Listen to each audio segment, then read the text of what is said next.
Hi, and welcome to Biteable Live on Facebook. My name's Jared Doyle, and welcome to 2019 and a slightly different Biteable format, but with a regular guest you may remember, Marae Ryan, the CEO of the Social Media Marketing Institute. Welcome back, Marae. Thank you so much for having me. Of course. So we're doing it a little bit different this year. We've taken on board some of the feedback. And what we're going to do with our Facebook Live is make it a little bit more punchy, a little bit more current.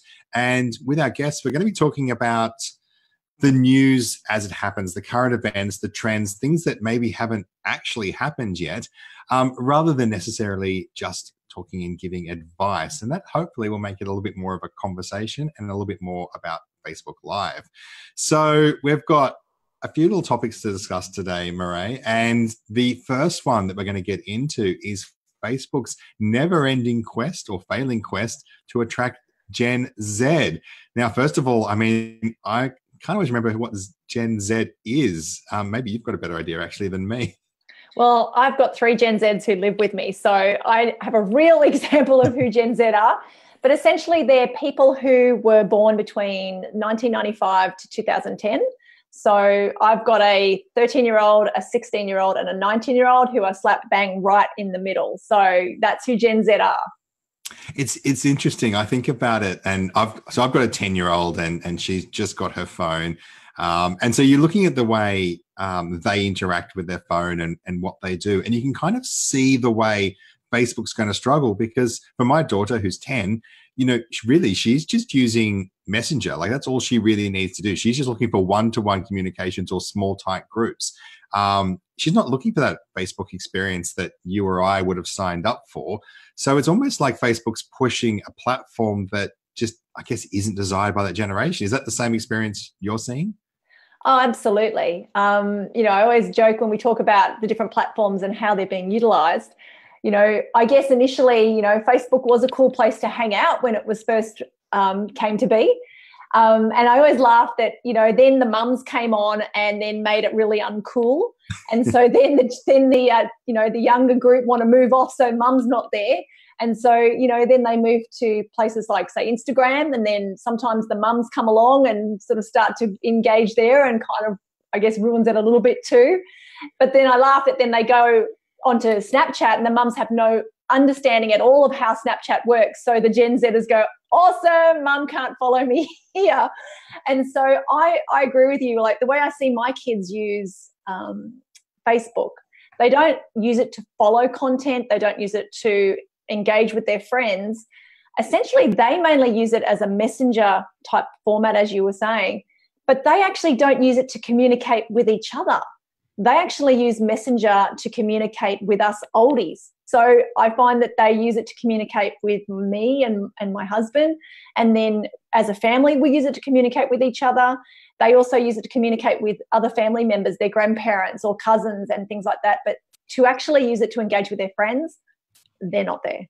Yeah, I totally hear you with that kind of, you don't quite understand it. You're trying to catch on. And it's almost like as soon as you figure it out, it doesn't become cool. Yeah. My example of that is I decided recently I'd better learn how to floss, which isn't a hard thing to do. We were doing that in the kitchen the other night. And that's just putting me straight into like a bucket of my own there. But it's reached peak uncoolness when dad learns to floss. And so we've got our school disco on this Friday. If I break out the floss, Fortnite's dead. So we can work out when things are going to fail for Gen Z right about the minute that we work it out and the kids go, yeah, no, we need to change. Well, that's it. And like you mentioned before, 95% of Gen Zs have phones, and even the way we use social media is just so different to the way they use it too. So, we try to be cool and try and keep up with some of these things like flossing and whatever. But we just don't use social media the way Gen Zers do. And so straight away, I think that's where they've got an issue, as in Facebook does, because they've been expecting people or users to engage in a certain way, but Gen Zers are not using it that way.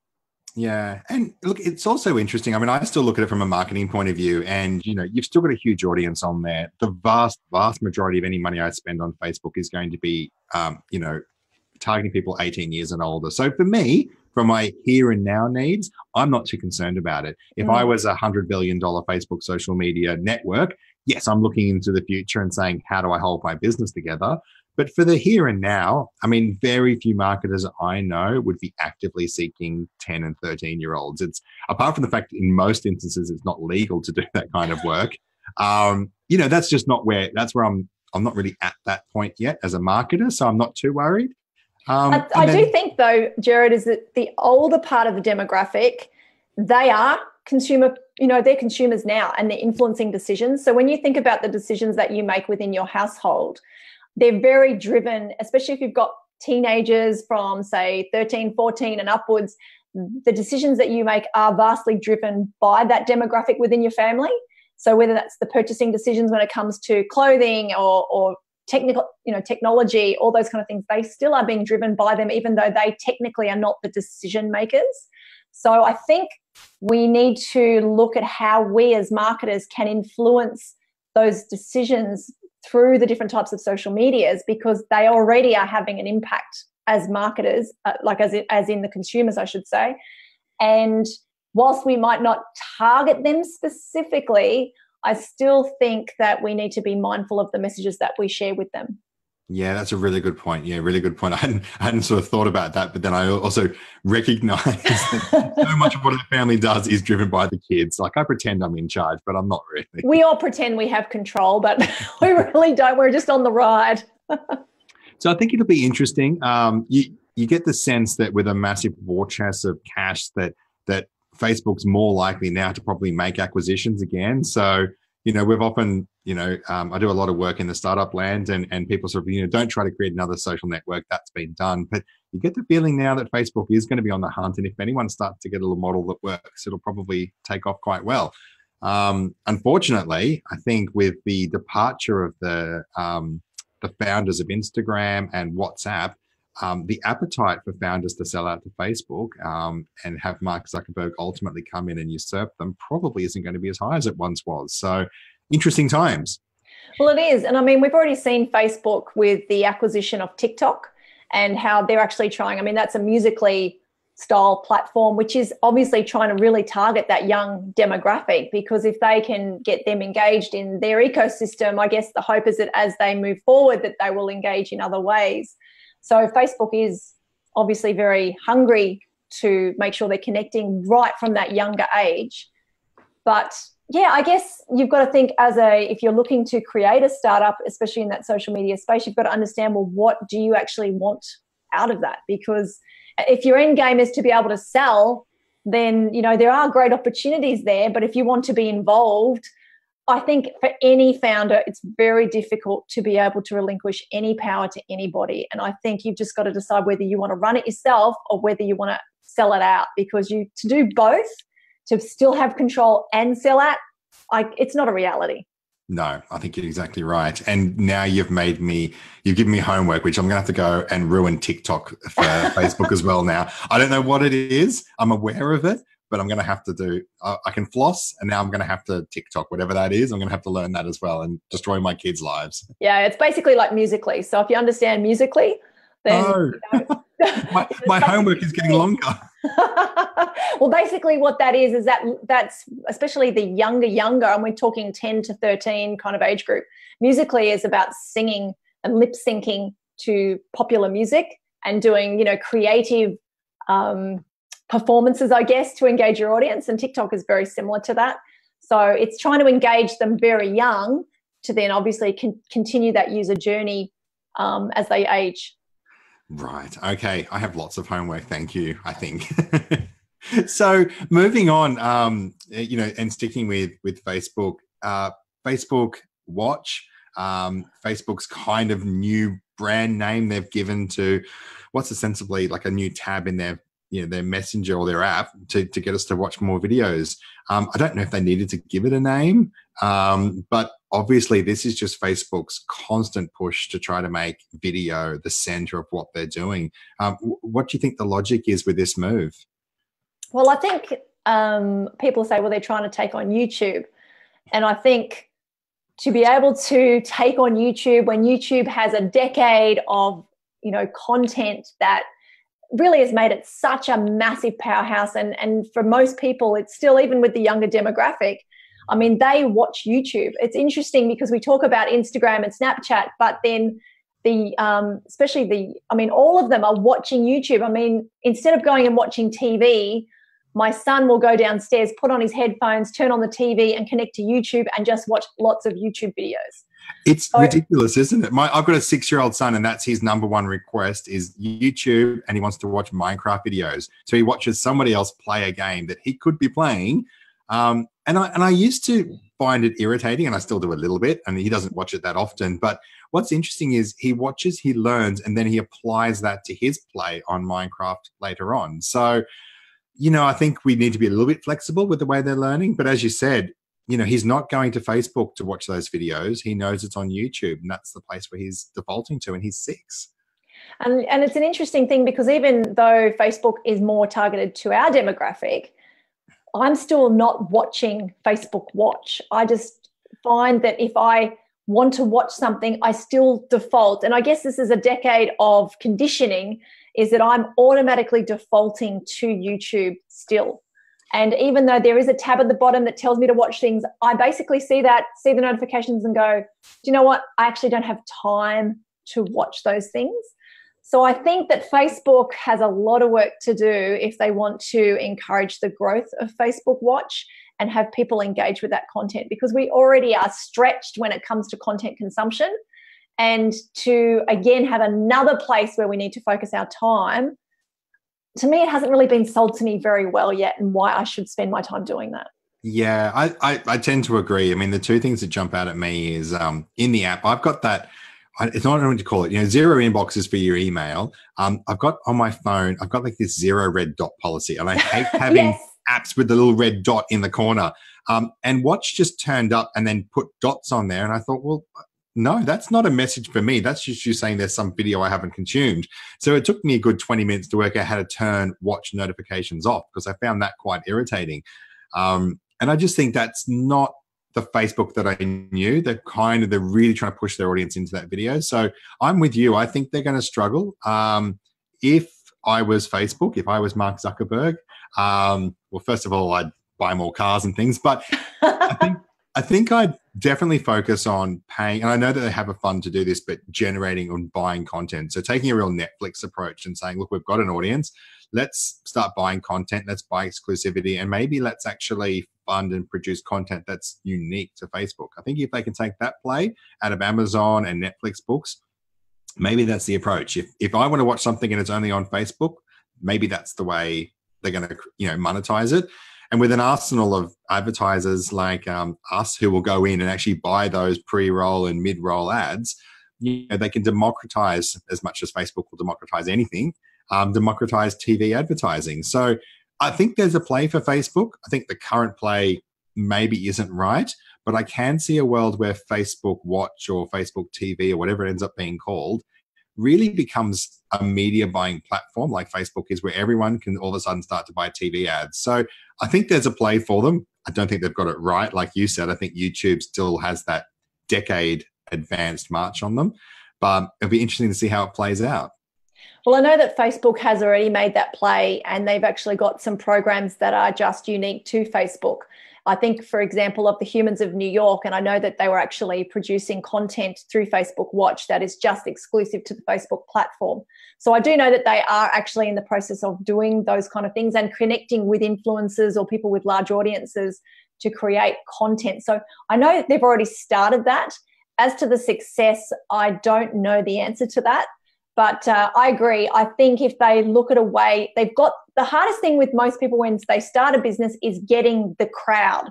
Now, Facebook already has the crowd, so it's about providing to that crowd. And I think you're right. If they changed it a bit more to have a bit more of a Netflix kind of style, maybe that would encourage more people to engage. But I don't know, because it's a bit of a tab that's hidden.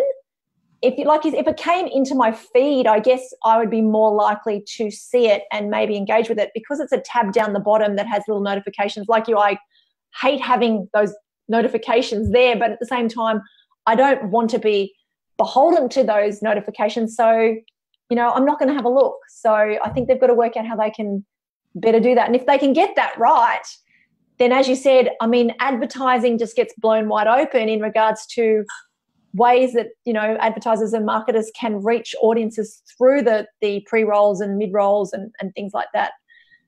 But then again, I don't know, like when it comes to TV advertising, it's always been my let's go get a drink or let's go do something else break. So I don't know. It depends if it can keep me engaged so I don't walk away. Because I must admit, when I've seen Ellen, for example, Ellen DeGeneres and her shows, and she has longer videos, and through the Facebook videos, she's got ads. I find that I tend to, when I get to the ad, unless it's really held me, I will switch that content off.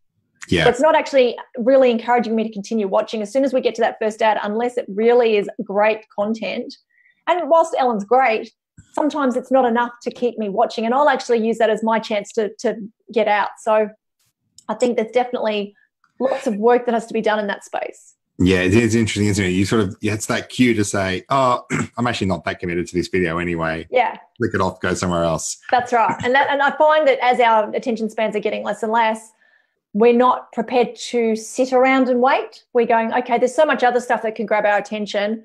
Let's just go somewhere else. And I think Gen Z particularly, they would already be in that space. They need to be captured. If they're not captured, they're out of there because they've got too many other things they can consume. Yeah, exactly. It's a little thumb press away to try something else. So it's easy to change channels. Yeah. Fantastic. So I guess the last thing we can sort of chat about today is it kind of an extension around the generational gap. And we're talking about Gen Z and their use of messaging services. And it's the news that maybe Facebook will consider integrating Instagram, WhatsApp, and Facebook Messenger together, which is an interesting move. And I think I kind of look at it as a bit like a political move in the sense that Facebook hasn't actually announced they're doing it. What's happened is strong rumors have come out to say this is what they're considering. And I think about it, it's a bit like a political move where something is leaked from inside. They look at the way everyone reacts. And if it's not too bad, then they announce the policy. If they get absolutely slated in the media, they just deny it was ever going to happen. Oh, I don't know where that rumor came from. So I feel like we're living in a public PR, test right now. And the way we react, I'd like to think that our conversation now is going to sway Facebook's decision. It probably won't. Maybe not. But it's an interesting move. It's an interesting move to combine all three. I mean, what are your feelings? Do you think it's going to work, or do you think people are going to really react badly to this? I don't know. Like, it is definitely an interesting thought about rolling them all in together. I mean, Facebook own all these platforms. It's from their side, every time they release new features and things, they've got to then integrate them into 3 separate places. So if they all merged in some sort of format, then it would be easier for them to actually roll out different things. But it is an interesting thing because I tend to use the different platforms in different ways. So I find that Messenger, I tend to be very much sharing things I see on Facebook and putting them into my Messenger and sharing, or having conversations with my mum and my brothers who are in other states about just what's happening. But then when I go to Instagram, I tend to be using my messaging to comment on content that is particularly in stories. I'm responding to stories and how, what people are posting and conversing that way. And then when I go to WhatsApp, I tend to, again, use that in a different way. And I don't know, like, it just seems interesting to me how they could be integrated, and then what my user experience will be like between the 3. So I don't know, like, I'm not 100% sold on it. I mean, from a technical, I think it sounds great. I think that it sounds great to integrate them all, but I'll be interested with user experiences, because also when you think about WhatsApp, that tends to be just your phone number and over there. But then you've created profiles over on, Facebook and Instagram. And then what if you've created profiles that actually don't necessarily connect? I mean, I have, because with the business, you've got to connect your Facebook and your Instagram together.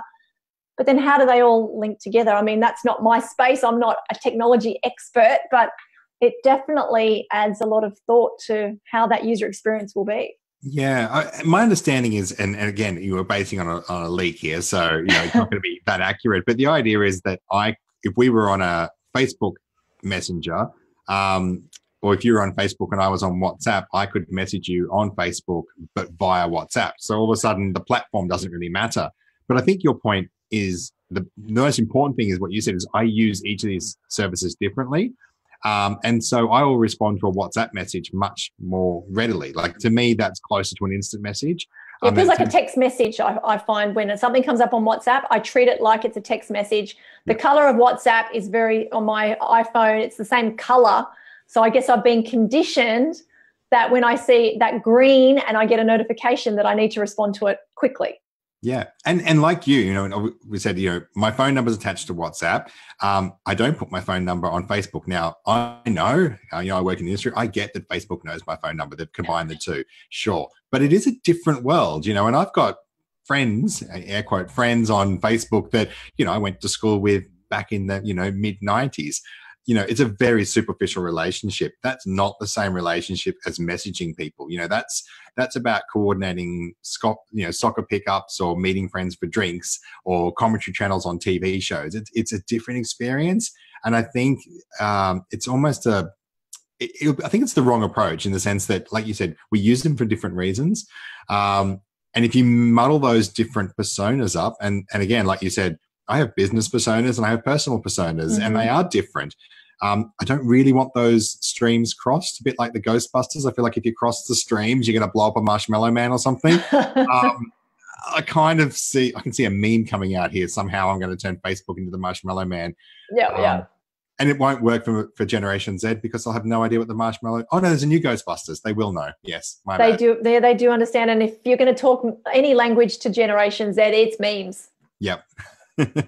So I think it's interesting. On the upside, I like the idea that WhatsApp encryption would come across Facebook and Instagram. I think, a little bit more privacy is not a bad thing. But I think for both of us being based in Australia, the thing that jumps out at me is, of course, Australia's been pushing out policy that wants to create backdoors to these things. So, who knows how this is going to play out. And unfortunately, Facebook has already, I guess, held people, people are not trusting Facebook, I guess, to where they used issues that have been had with privacy. So, strengthened privacy is always a good thing, but people, I think, when they say, well, Facebook's involved, they tend to be a little bit more, well, is it really because of what's happened in the past? And I think that's, again, where the relationship and trust building needs to be brought back as a priority for Facebook, because it really did impact upon people.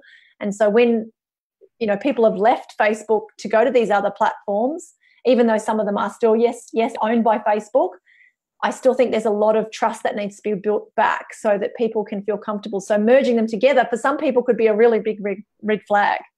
Yeah, and it's the time when all of a sudden those WhatsApp competitors that sort of fell away a little bit and didn't win the race, all of a sudden, if they merge it, I wouldn't be surprised to see, was it Viber sort of start to come back again and you start getting invited back to that app. And we all know how easy it is to get a text message intro to a new app and join that. So, interesting times. But as a marketer, more platforms, more opportunities creates a bit more fun. So I'm all for competition. So in some ways, I kind of want to see Facebook stuff this up because it makes for a more interesting ecosystem.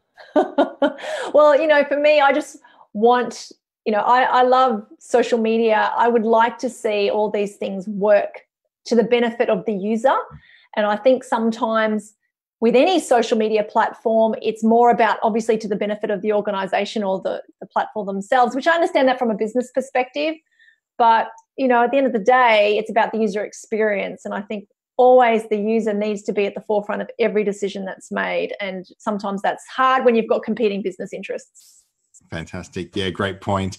Well, I think we'll wrap it up there. I think, from my point of view, it's been a really great conversation. I've learned lots. And I hope everyone sort of enjoyed the new format for this year, bringing in extra guests, having a bit more chat about it's topical.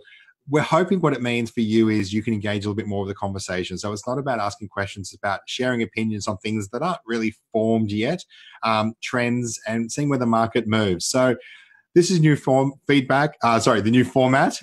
If you like it, let us know in the comments. We will adapt and change as best as possible. But for now, Murray, thank you so much for being the first guest in 2019 for us. My pleasure. And we look forward to seeing everyone back here again next week on Facebook Live. Thanks so much.